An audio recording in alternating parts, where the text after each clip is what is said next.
I was someone in 2014 who had no political background, limited knowledge and experience, and in fact I wasn't even quite sure at that stage where my political compass pointed.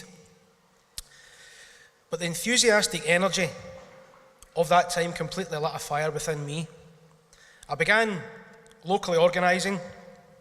I was holding yes meetings in Cumbernauld, a rather working class industrial town.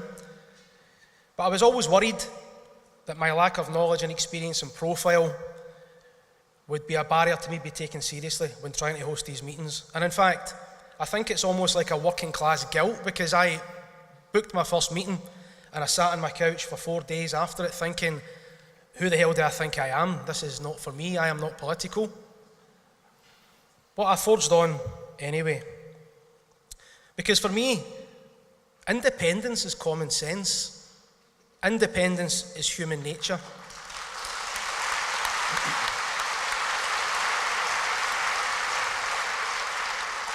From the moment a child is born, we encourage that child to hold their head up. We encourage that child to hold their own bottle. We encourage that child to walk, talk, and ultimately become cheeky. We also try and encourage our children, or most of us do, or perhaps some of us do who can, to be independent financially, and perhaps you'll put some money away in a wee bank account to help these kids when they get a wee bit older. Why would you not want all of these things for a country? I certainly wanted that for my daughter, and my wee girl is sitting there today. She's 6 years old. Her name's Melissa. And Melissa declares herself to be a yes voter, and of course, she is a yes voter. She is a yes voter because I voted yes for her. But very quickly, I began to understand what messages went down well with people. The people who were coming to my meetings, all working class people. They only would buy into, people bought into the arguments they could understand when we painted them a picture of a vision of a future that was better and brighter, ideas that they could believe in, and ideas that could have a direct impact on their lives.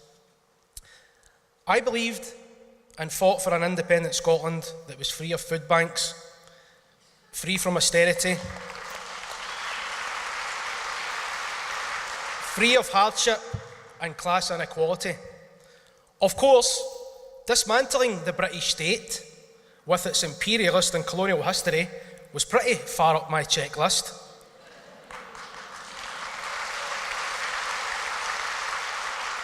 But like many other people in this room today, my engagement was much deeper than that. I heard the cry of those impacted by wealth inequality, austerity, deindustrialisation and community breakdown. Those voices who feel voiceless and unable to change their collective circumstances. And like many of them, I saw Scottish independence as an alternative to that fate. It was a vehicle to inspire, encourage, and create the change that our society desperately needs. I saw the impact that those arguments were having. I saw people change from no to yes. Every single meeting, someone would come up and tell you at the end, I've listened to the arguments, I'm going to change the way I'm voting, or I've got off the fence, I'm going to vote yes. Because that campaign was about social justice, it was about progress, and it was about moving forward together. But ultimately, the referendum campaign of 2014 ended a lot differently from where it began. You'll probably remember discussions about cuts to corporation tax, appealing to the middle classes. But by the time the conversation was ended, we were having a national conversation, discussion and debate about acutely left-wing ideals. From social justice to wealth inequality to closing down food banks to overturning austerity. The next time around, if we want to win, that's exactly where we have to begin.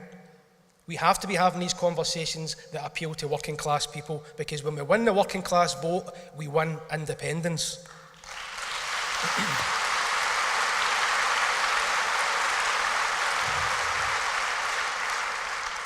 2014 also showed us that self-interest for many was more important than self-determination. The reality is that when it comes down to it, many people don't like risk, they don't like change, and many people are not brave. Some people cannot see beyond their own job security, their household income, their pensions or their mortgages. We need to be able to convince everyday voters that the independent Scotland will work for them. We need to limit that risk, and we need to answer all of those questions. When you don't have much, you're looking to gain. Sometimes before you can make that gain, you have to make a change. That's the way, with that change, we lift some of the most deprived communities in our country, many of whom voted for independence. We lift them from that. But what we also have to understand, even within those communities, there were people who very much need this social change that we can deliver with independence, who still failed to turn out and vote for independence. And we have to address that. But currently, we have a bit of a conundrum, because we have a massive contradiction facing us within the Yes movement, and that's Brexit. Because whether we like it or not, a sizable number of people who voted yes in 2014 also voted leave in 2016. Many of these people I know, and many of these people are, again, very working class, some of whom, unfortunately, bucked the trend of 2014 where people went from no to yes. I have seen people online who have gone from yes to no if it is inextricably linked with membership of the European Union. That is something I think we have to discuss. But many people within the Yes movement believed that Brexit would offer a silver bullet. Lots was waged upon this within our movement, and ultimately that's proven to be a false dawn at this stage. But Brexit shows us that we should not be hinging a second independence campaign on another major political event. Whether that's the conclusion of Brexit or another election or something else, we have to start shaping the discussions now. There is a parliamentary mandate for another referendum, and the Scottish Government could legitimately call one. However, this can only happen when the time is right. For me, we need to take our arguments back out onto the streets again. We have to be having these discussions. We have to be talking to the group of young people. There are now 3 sets of 16-year-olds since the last referendum campaign who are now eligible to vote. They are the future. They are the people who I believe will drive us over the line towards independence, and we need to be having these conversations and discussions with them. Politicians will not win Scottish independence. People will win Scottish independence. We will win independence.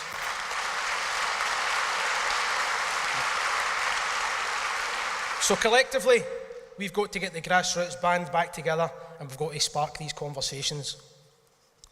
This is why I think the Scottish Independence Convention is such a powerful tool. We can pull all these different groups together, get everyone in the one room, have discussions, have conversations. People can come and learn things. I used to go to Yes meetings all over the place when I was campaigning because I was always wanting to be able to answer the next question. I always wanted to become more clued up.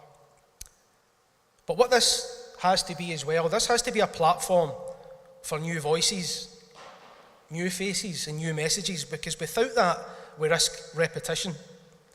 The Yes movement, I would think, is broadly anti-establishment, but we have to be cautious about creating our own Yes establishment. That's why we have to bring in these new faces and not regurgitate the same recurring messages.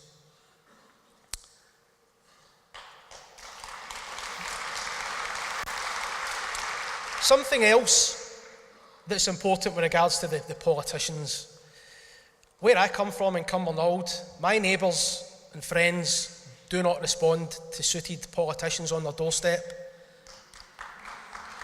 And without being disrespectful to middle-class activists, they don't respond to middle-class activists talking about neoliberalism on their doorsteps.